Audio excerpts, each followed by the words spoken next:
You don't, but remember that cop killer, Eric Nyes, convicted of killing Trooper Paul Butterfield last year during a traffic stop near Ludington? 20 years old. He was arrested. His wife was arrested as an accomplice. They have an infant son, and he was sentenced last week to life in prison, no parole, in Jackson. And guess what? Yesterday, they found him hanging in his cell.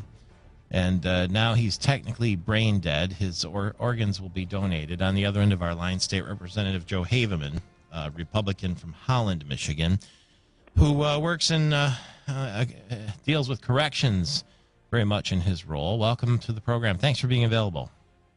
Good morning. How are you today? Okay. I'm trying to resist being gleeful that this happened. Did you know anything more about it than what I just said? No, I just heard it on the radio driving into Lansing today, so I know it's maybe less than you do. I suppose more of the details will become available as I find out, how was he able to do that and what kind of watch was he under. And I suppose there will be people who say he should have been under a suicide watch and been prevented from doing this. But it's hard to hold back that feeling of vengeance. Do you know what I mean? It's just visceral because it was a state police trooper who was a father and a husband, and it was so damn senseless, wasn't it?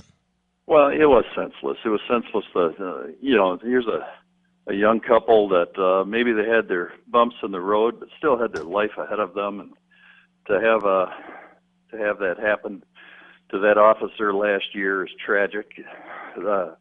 His death now is tragic. And I don't think we should ever look at what happened as, with a spirit of vengeance. Mm-hmm.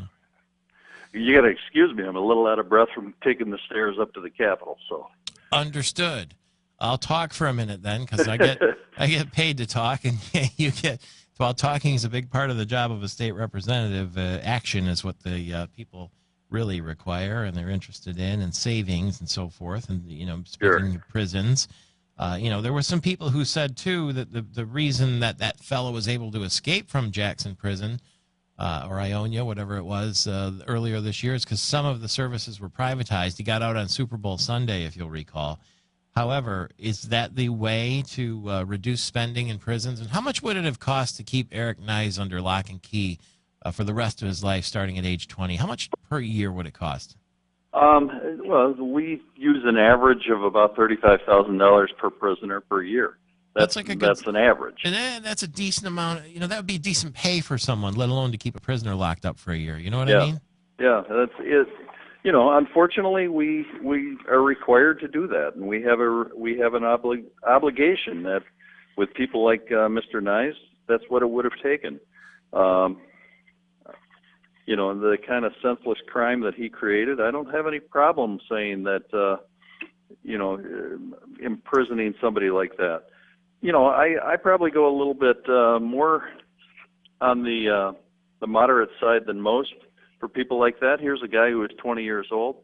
In 30, 40 years, would he have been the same person? I don't know. We'll never know that with Mr. Nyes. Mm-hmm. But I think we have to look at each case objectively. I think we have to recognize that somebody who does a crime when they're 20, they're not the same person when they're 60.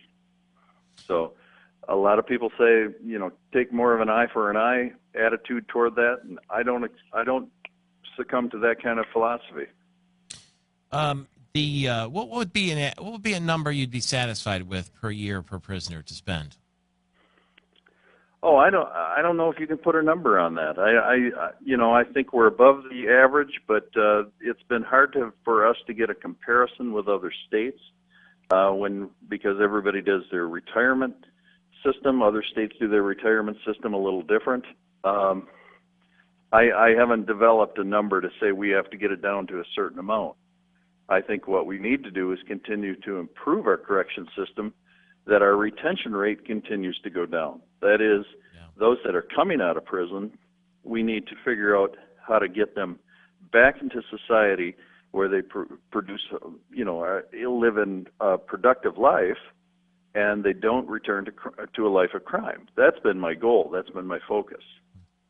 Well, when the state of Michigan is spending more on prisons than higher education, it gets people's attention, no question about it. State Representative Joe Haveman from